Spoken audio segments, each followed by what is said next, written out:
Good day everyone. Before we start, I want to introduce myself. I'm Shireen D. Bautista and I'm 16 years old and I'm live in Purok Uno, Bagos Sikat, Cabanatuan City. And I want to share my experience about my life. Ako po ay panganay na babae sa aming magkapatid. Ang buhay ng isang panganay na babae ay hindi ganun kadali. Kilala ko bilang isang masayahin na tao, pero dahil sa bawat pagsubok na dumadating sa buhay ay hindi ko alam kung kakayanin ko pa ba dahil nakakapagod din minsan. Pero ganun talaga, hindi ka pwedeng sumuko dahil kaya mo ginagawa ng lahat ng to ay dahil sa pamilya mo at para na din sa'yo.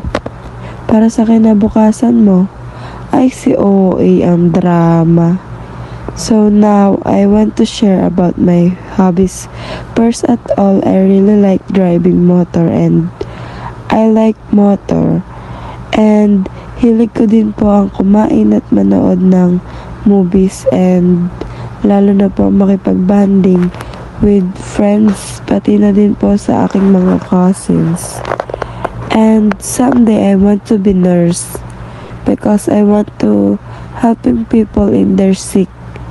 And gusto ko din po makapagtapos ng pag-aaral para sa ganun ay mabigyan ko ng magandang kinabukasan ang aking mga magulang at masuklian ko ang lahat ng paghihirap at ginagawa nila para sa amin na aking kapatid.